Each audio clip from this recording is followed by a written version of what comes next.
and welcome back again. We have a little bit different of a project today. We found a quilt at an estate sale, and it is a beautiful quilt that Emily wanted, so we got it, and now we're going to wash it. We don't want to put it in the washing machine because the agitator could mess it up. We don't really know the history of how long old this is, how long it's been around, that kind of thing. So I don't want to take that risk, so I'm going to wash it like I do most all the quilts, and it is going to be with the retro wash. Now what you do with this is this big bag lasts a long time. We'll take this and 1 teaspoon or so and put it in the bathtub and wash it that way. So instead of videoing in here today, we're going to video from the bathroom. So let's go get started washing this quilt. Okay, here we are at the bathtub. I am going to plug this bathtub and turn the water on.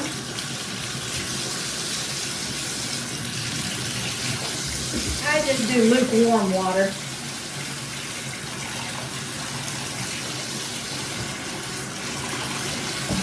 And then I'm going to take this retro wash. I'm going to open it. Okay. Once I get it open, I'm going to fill this bathtub just a little bit further up, and I'm going to take about it says a teaspoon. I usually do about 2 teaspoons. That's just me. You know, I never do anything by the directions.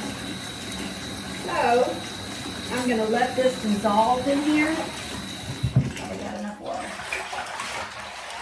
Let that dissolve in the water. Slosh it around a little bit. And then I'm going to put the quilt in it. And I guess it would have been nice if I'd show you what the quilt looked like. I forgot to show you that. This is the quilt. It's beautiful. Can't really see it yet, but you'll see it when we get it done. It's just square after square. It's all gold and white. And we're going to take it, slosh it around, maybe a little bit more water.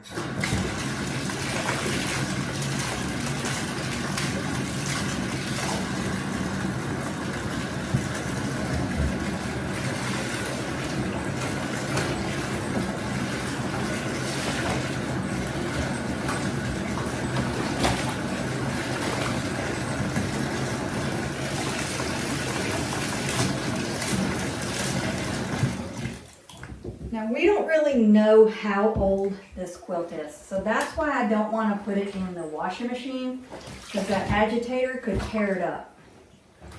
So I'm just going to be careful, kind of slosh it around in here. I'm going to get it soaked pretty good and let it soak for just a little bit, and then come back to it.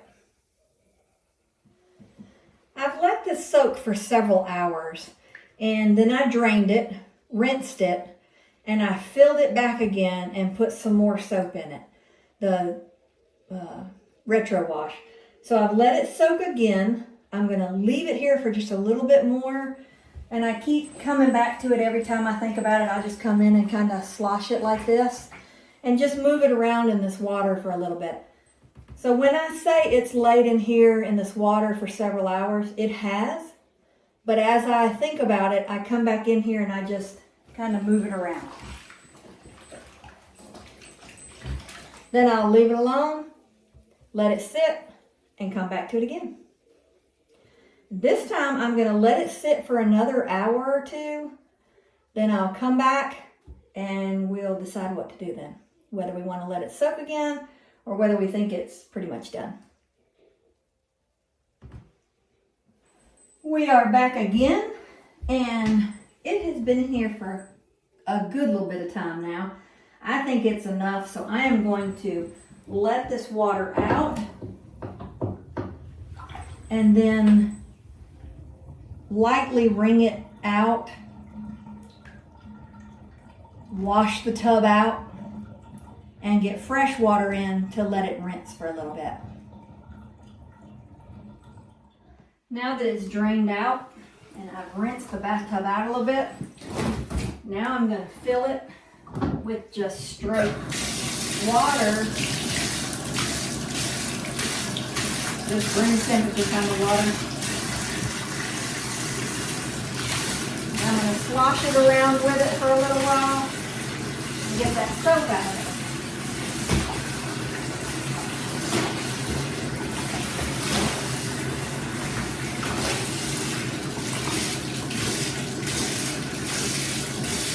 And I'll get it filled up enough to let it soak in this for a little bit. And then I'll do it the same way I did it with the soap in it, but there'll be no soap, it's just water. And when that water ends up looking clear, or it looks clean still, then I know that I'm done. I'm back after letting this soak in the clear water, and it looks to me like it is pretty good. So I am going to drain it. I'm going to lightly wring it out, and then I'm going to hang it up to dry. I'm not putting it in a washing machine with the agitator. I am not putting it in a dryer. So let's let the water out, let it drain, and then hang it up. Here we are on the back deck. I am going to take this and hang it over this back deck. I brought it out with a towel because I didn't want my floors wet. But I've wrung it out pretty good. I don't want to completely like wring it out because I don't want to mess this quilt up. I'm going to hang it like this. Somebody's cutting the grass next door and hit something. Some kind of noise. But I'm going to let this hang right here. And we're in Alabama and it's hot. So I don't think it's going to take too terribly long to get this dry.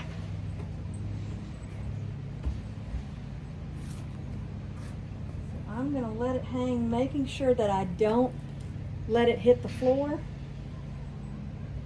Making sure it drapes good on this side and is not caught like it is. There. So I'm going to let that sit and I'll come back to it when it's dry and I'll show you the outcome.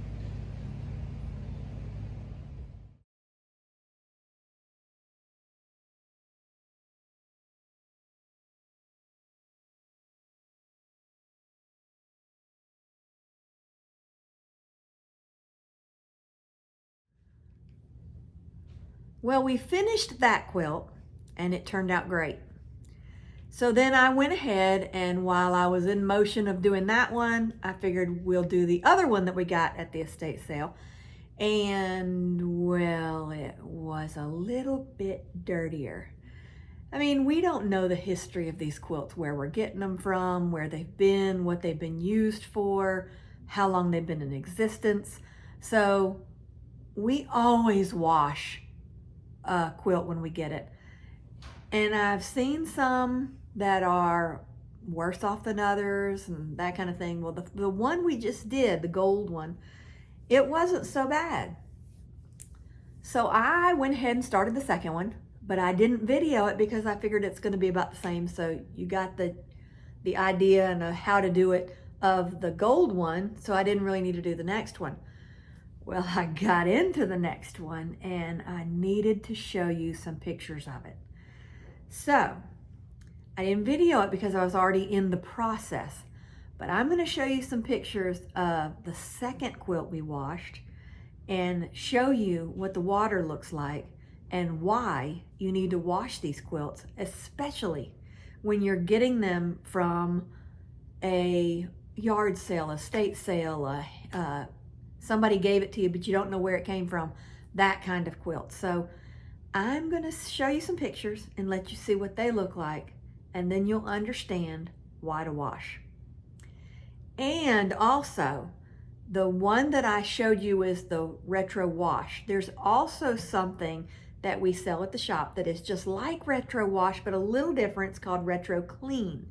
And if you've got a quilt that has a lot of yellowing to it and not so much just dirty, just old and, well, yellowing, that's the one to use. It's real similar to the retro wash, but it gets all that yellow out. So if you need that, check that out. All this is on our website, but let me get to showing you these pictures of this quilt, and well, then that's it. You'll understand. So look at these pictures And well, now you know how to clean them. So until next time, happy quilting!